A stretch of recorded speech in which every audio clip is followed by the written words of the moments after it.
తిరుపతి నగరంలోని హోటల్స్ నందు ఆరోగ్యకరమైన ఆహార పదార్థాలు అందించకుంటే కఠిన చర్యలు తీసుకుంటామని నగరపాలక సంస్థ హెల్త్ ఆఫీసర్ డాక్టర్ యువ అన్వేష్ హెచ్చరించారు. తిరుపతి నగరపాలక సంస్థ కమిషనర్ ఎం జయకృష్ణ ఆదేశాల మేరకు శనివారం నగరంలోని పలు హోటల్స్లో హెల్త్ ఆఫీసర్ యువ అన్వేష్, వెటర్నరీ ఆఫీసర్ గుణశేఖర్ ఆకస్మిక తనిఖీలు నిర్వహించారు. ముందుగా కపిలతీర్థం వద్ద గల A2B హోటల్ను తనిఖీ చేశారు. అందులో సరైన పారిశుద్ధ్య నిర్వహణ లేకపోవడం, వారి హోటల్లోని కాలువల్లో విచ్చలవిడిగా వ్యర్థాలను వేయడం వల్ల వేస్ట్ వాటర్ ప్రవాహానికి ఆటంకం కలిగి దుర్వాసన రావడం, హోటల్ నుండి వచ్చే వ్యర్థాల వలన మున్సిపల్ డ్రైనేజ్ బ్లాక్ అవడం మరియు ఆహార పదార్థాలు నిల్వ ఉంచే ఫ్రిడ్జ్ తుప్పుపట్టి ఉండడం గమనించి మున్సిపల్ కార్పొరేషన్ చట్టం 1955 అనుసరించి వారికి పెనాల్టీ వేసి నోటీసులు జారీ చేశారు. అనంతరం రైల్వే స్టేషన్ ముందు ఉన్న హోటల్స్ను, ఆర్టీసీ బస్టాండ్ ముందున్న హోటల్స్ను తనిఖీ చేశారు.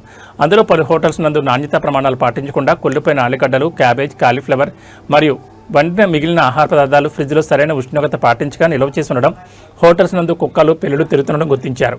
అవి అపరిశుభ్రతను కలిగించి ప్రజా వినియోగానికి పనికిరానిగా గుర్తించారు. సదరు హోటల్లో రైల్వే స్టేషన్ వద్ద పూర్తిగా నాణ్యతా ప్రమాణాలు పాటించని పంజాబీ డాబా, ఇతర ఫాస్ట్ ఫుడ్ హోటళ్లను సీజ్ చేశారు. మరో 4 హోటల్స్పై ఫుడ్ సేఫ్టీ అధికారులు కేసులు పెట్టడం జరిగింది. మొత్తంగా 500 కేజీల పాడైన ఆహార పదార్థాలను స్వాధీనం చేసుకున్నారు.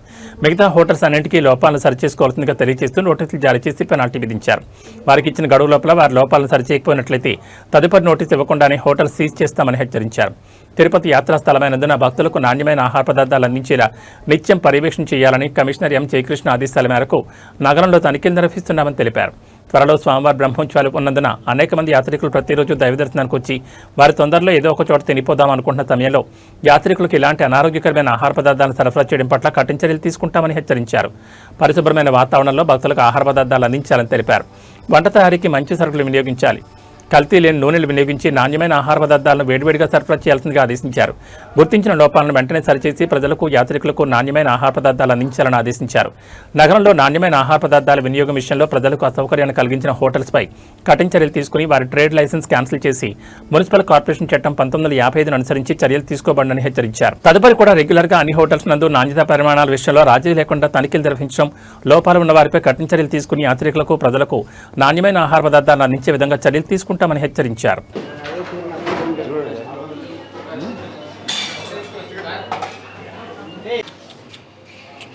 లైట్ లేదా? లైట్ కూడా లేదా? లైటింగ్ కూడా లేదు. రాసుకోండి.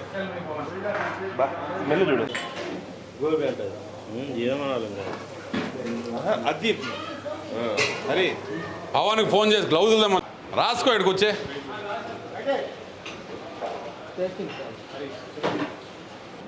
హలో పెద్దనా, ఏమండి?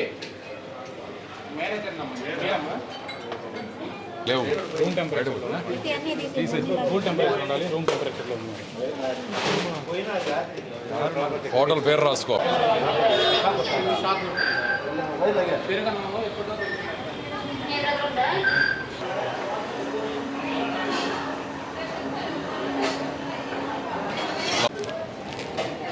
డేట్ ఎంత ఈరోజు?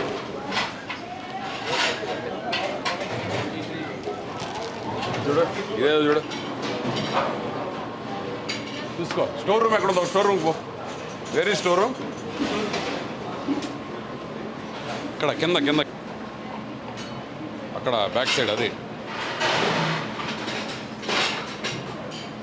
సో ఈరోజు గౌరవ మున్సిపల్ కమిషనర్ గారి ఆదేశాల మేరకు రైల్వే స్టేషన్లో ఉండే పలు హోటళ్ళు మరియు కపిలతీర్థం సర్కిల్ దగ్గర ఉన్న A2B హోటల్ని సర్ప్రైజ్ ఇన్స్పెక్షన్ చేయడం జరిగింది. Food safety department officials and municipal corporation సిబ్బంది, శానిటరీ సూపర్వైజర్స్, శానిటరీ ఇన్స్పెక్టర్స్, మేస్త్రీస్, వెటరరీ ఆఫీసర్తో పాటు సర్ప్రైజ్ ఇన్స్పెక్షన్స్ కండక్ట్ చేయడం జరిగింది. దీంట్లో మెయిన్ మనకి మల్టీనేషనల్ హోటల్ అయిన A2Bలో మనకి ఇన్సానిటరీ కండిషన్స్ అబ్జర్వ్ చేశాము. అంటే ఎక్కడంటే అక్కడ కూడా చెత్తా చెదారం అంతా మనకి కుకింగ్ ఏరియాస్లో పడేయడము, అండ్ డ్రైన్స్ కూడా బ్లాక్ అయిపోయి చెత్తా చెదారంతో కూడా అక్కడ మనకి ఏదైనా క్రాస్ కంటామినేషన్ అయ్యే ఛాన్స్ ఉంది. ఎందుకంటే అదే ప్రాంతంలో కూడా వాళ్ళ ఫుడ్ ఏదైతే సర్వ్ చేస్తున్నారో ఆ మీటర్లు అంతా కూడా అక్కడే పెట్టడం జరుగుతూ ఉంది. సో ఈ వేస్టేజ్ మీటర్లు అంతా కూడా ఈ డ్రైన్స్ నుంచి మన మున్సిపల్ డ్రైన్స్లోకి వెళ్ళి ఫ్రీక్వెంట్గా ఆ డ్రైన్స్ కూడా ఓవర్ఫ్లో అవుతున్నట్టు కూడా కంప్లైంట్ వచ్చింది. దాంతోపాటు ఫ్రీజర్స్ కూడా కొన్ని రస్ట్ పట్టిన ఫ్రీజర్స్ కూడా మనం అబ్జర్వ్ చేయడం జరిగింది. సో వాళ్ళకి నోటీస్ రూపంలో ఇవన్నీ కూడా ఇచ్చి వాళ్ళకి పెనాల్టీ వేయడం జరిగింది. దాంతోపాటు రైల్వే స్టేషన్లో దాదాపుగా ఒక 15 హోటల్స్ దాకా ఇన్స్పెక్ట్ చేయడం జరిగింది. దీనిలో మెయిన్ మనకి స్ట్రాంగ్ డీవియేషన్స్ చేసిన 2 హోటల్స్ని టెంపరీగా 1 వీక్ సీజ్ చేయడం జరిగింది. మిగతా హోటల్స్ అన్నిటికీ కూడా నోటీస్ నోటీసెస్ ఇచ్చి పెనాల్టీస్ వేయడం జరిగింది. అండ్ ఫుడ్ సేఫ్టీ ఆఫీసర్ కూడా 4 హోటల్స్ మీద కేసులు బుక్ చేయడం జరిగింది.